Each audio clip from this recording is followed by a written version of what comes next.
എല്ലാവർക്കും നമസ്കാരം. ഇന്നത്തെ വീഡിയോയിൽ നമ്മൾ ഡിസ്കസ് ചെയ്യാൻ പോകുന്നത് ജെനറ്റിക്സുമായിട്ട് ബന്ധപ്പെട്ട ഏറ്റവും ബേസിക് ആയിട്ടുള്ള 2-3 ടേംസ് ആണ്. അതായത് ജീൻസ്, DNA, ക്രോമസോം. ഇവ എന്താണെന്നാണ് നോക്കാൻ പോകുന്നത്. ഇനി എന്താണ് ഈ ജീൻസ്, DNA അല്ലെ ക്രോമസോംസ് എന്നൊക്കെ പറയുന്നത്? സിംപ്ലി പറഞ്ഞാൽ നമ്മൾ ആരായിരിക്കണം, എന്തായിരിക്കണം എന്നൊക്കെ തീരുമാനിക്കാനായിട്ട് നമ്മുടെ സെല്ലുകളിൽ സൂക്ഷിച്ചിരിക്കുന്ന ഒരു സെറ്റ് ഓഫ് ഇൻസ്ട്രക്ഷൻസിനെയാണ് ഈ ജീൻസ്, DNA അഥവാ ക്രോമസോമുകൾ എന്നൊക്കെ നമ്മൾ പറയുന്നത്.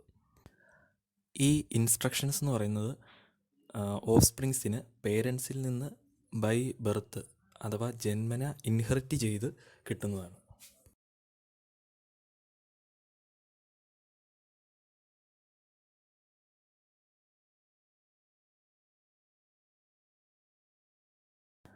ഇനി ഈ ഇൻഫർമേഷൻസ് സ്റ്റോർ ചെയ്തിരിക്കുന്ന നമ്മുടെ ബോഡിയിലെ സെൽസിനുള്ളിൽ സെൽ ന്യൂക്ലിയസിനകത്തായിട്ടാണ് ഈ ഇൻഫർമേഷൻസ് സ്റ്റോർ ചെയ്ത് വെച്ചിരിക്കുന്നത്.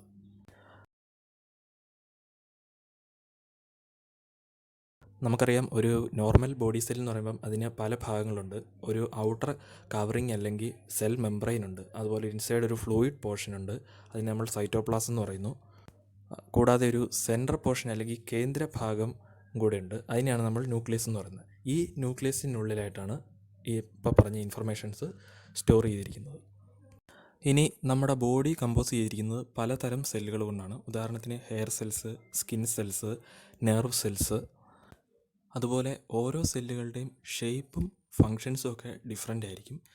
എന്നിരുന്നാൽ കൂടിയും ചില ബേസിക് ആയിട്ടുള്ള കാര്യങ്ങൾ, ഉദാഹരണത്തിന് cell nucleus, cell membrane, cytoplasm, ഇവയൊക്കെ ഒരുവിധം എല്ലാ സെല്ലുകളിലും തന്നെ നമുക്ക് കാണുവാനായിട്ട് സാധിക്കും. ഇനി ഒരു നോർമൽ സെല്ലിൻ്റെ സ്ട്രക്ചറാണ് ഇവിടെ കാണിച്ചിരിക്കുന്നത്. ഇതിൽ ന്യൂക്ലിയസിൻ്റെ ഉള്ളിലായിട്ടാണ് നമുക്ക് ഈ ക്രോമസോമുകൾ കാണുവാനായിട്ട് സാധിക്കുന്നത്. അതുപോലെ ഒരു ഹ്യൂമൻ സെൽ എടുത്ത് നോക്കിക്കഴിഞ്ഞാൽ അതിൽ നമുക്ക് 23 പെയേഴ്സ് ഓഫ് ക്രോമസോമുകൾ കാണുവാനായിട്ട് സാധിക്കും. അതായത് 46 ക്രോമസോമുകൾ നമുക്കൊരു ഹ്യൂമൻസിൻ്റെ ഒരു സിംഗിൾ സെല്ലിൽ കാണുവാനായിട്ട് സാധിക്കും. ഇതിൽ ഫസ്റ്റ് 22 പെയേഴ്സ് ഓഫ് ക്രോമസോമുകളെയാണ് നമ്മൾ ഓട്ടോസോംസ് എന്ന് പറയുന്നത്. ഇത് പ്രധാനമായിട്ടും ബോഡിലി സെല്ലുകളിലാണ് കാണപ്പെടുന്നത്. അതുപോലെ മെയിൽസിലും ഫീമെയിൽസിലും ഒരേപോലെ ആയിരിക്കും ഇത്തരം ക്രോമസോമുകൾ കാണപ്പെടുന്നത്. ഇനി 23rd പെയറിനെ നമ്മൾ സെക്സ് ക്രോമസോമുകൾ അല്ലെങ്കിൽ അല്ലോസോംസ് എന്ന് പറയുന്നു. ഇവരാണ് യഥാർത്ഥത്തിൽ ഒരു ഓർഗാനിസം എന്തായിരിക്കണം, അതായത് മെയിൽ ഫോമിലിരിക്കണോ ഫീമെയിൽ ഫോമിലിരിക്കണോ എന്ന് ഡിറ്റർമൈൻ ചെയ്യുന്നത് ഈ സെക്സ് ക്രോമസോമുകളാണ്. ഇനി ക്രോമസോംസിനൊരു സിമ്പിൾ ഡെഫിനേഷൻ നോക്കിക്കഴിഞ്ഞാൽ large strains of DNA molecules അഥവാ ഡിയോക്സി റൈബോ ന്യൂക്ലിക് ആസിഡുകളെയാണ് നമ്മൾ ക്രോമസോംസ് എന്ന് പറയുന്നത്. ആക്ച്വലി ഈ DNAക്ക് ഒരു ലാഡർ ലൈക്ക് സ്ട്രക്ചറാണ്. അതായത് നമ്മളൊരു സ്ട്രെച്ച് ഓഫ് DNA എടുത്ത് നൂർത്ത് വെച്ച് കഴിഞ്ഞാൽ ഒരു ലാഡർ അല്ലെങ്കിൽ ഏണി എങ്ങനെയാണ് ഇരിക്കുന്നത് അതേ ഫോമിലായിരിക്കും നമുക്ക് കാണാനായിട്ട് സാധിക്കുന്നത്. ഇനി ഇതിൻ്റെ ഒരു ട്വിസ്റ്റഡ് ഫോം അല്ലെങ്കിൽ ഇതെങ്ങനെ പിരിച്ചു വെച്ചാൽ ഇതുപോലെ ഇരിക്കും, അത്തരത്തിലാണ് നമ്മുടെ ക്രോമസോമുകളിൽ ഈ DNA കാണപ്പെടുന്നത്. ഈ ഒരു ഫോമിൽ കാണപ്പെടുന്നതിനാണ് നമ്മൾ ഡബിൾ ഹെലിക്കൽ ഫോം അല്ലെങ്കിൽ ഡബിൾ ഹെലിക്സ് എന്ന് പറയുന്നത്.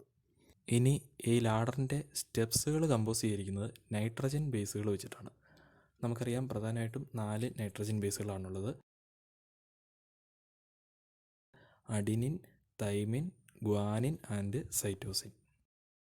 ഇനി ഇത്തരത്തിലൊരു സ്ട്രെച്ച് ഓഫ് DNA അല്ലെങ്കിൽ DNAയുടെ ഒരു പാർട്ടിനെയാണ് നമ്മൾ ജീൻസ് എന്ന് പറയുന്നത്.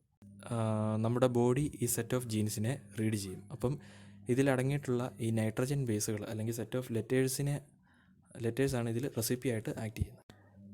ഈ ജീൻസ് നമ്മുടെ ബോഡിയിൽ പ്രോട്ടീൻസ് ബിൽഡ് ചെയ്യുന്നതിനായിട്ട് ഹെൽപ്പ് ചെയ്യുന്നു. അതുപോലെ ഇത്തരത്തിൽ ഫോം ചെയ്യുന്ന ഒരു പ്രോട്ടീൻ്റെ ഷേപ്പും സൈസും അതുപോലെ തന്നെ അതിൻ്റെ ഫങ്ഷനെയൊക്കെ ഡിറ്റർമൈൻ ചെയ്യുന്നത് ഈ ഒരു സ്ട്രെച്ച് ഓഫ് DNAയിൽ അടങ്ങിയിട്ടുള്ള നൈട്രജൻ ബേസുകളും അവയുടെ ലെങ്തിനെയും സീക്വൻസിനെയൊക്കെ ഡിറ്റർമൈൻ ചെയ്താണ് ഇരിക്കുന്നത്. ഉദാഹരണത്തിന് ഇവിടെ നോക്കിക്കഴിഞ്ഞാൽ നമുക്കറിയാം, പലതരത്തിലുള്ള പല ഷേപ്പിലും സൈസിലുമുള്ള പ്രോട്ടീൻസ് കാണുവാനായിട്ട് സാധിക്കും. നമ്മുടെ ഈ പ്രോട്ടീൻസുകളാണ് ഫൈനലി സെൽസ് മേക്കപ്പ് ചെയ്തെടുക്കുന്നത്. അതിൽ നിന്ന് പിന്നീട് ടിഷ്യൂസ് ഫോം ചെയ്യുന്നു. ടിഷ്യൂസിൽ നിന്ന് ഓർഗൻസും ഫൈനലി ഒരു ഓർഗാനിസവും ഫോം ചെയ്യുന്നു.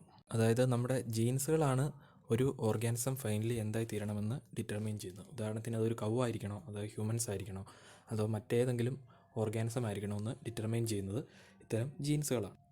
മാത്രമല്ല, ഇപ്പോൾ ഒരു ഓർഗാനിസിനെ നമ്മൾ എടുത്തു കഴിഞ്ഞാൽ അതിൽ തന്നെ പലതരത്തിലുള്ള ഇൻഡിവിജ്വൽസുകളെ കാണാനായിട്ട് സാധിക്കും. അതായത് അതിൻ്റെ സ്കിൻ കളറിൽ ഡിഫറൻസ് ഉണ്ടായിരിക്കും, ഹെയർ കളറ്, അതുപോലെ ഐസ്, കണ്ണുകൾ, ഇതിലെല്ലാം ഡിഫറൻസ് ഉണ്ടായിരിക്കും. അപ്പോൾ ഇതെല്ലാം എന്തായിരിക്കണമെന്ന് തീരുമാനിക്കുന്നത് നമ്മളിപ്പോൾ ഈ പറഞ്ഞ ജീൻസുകളാണ്.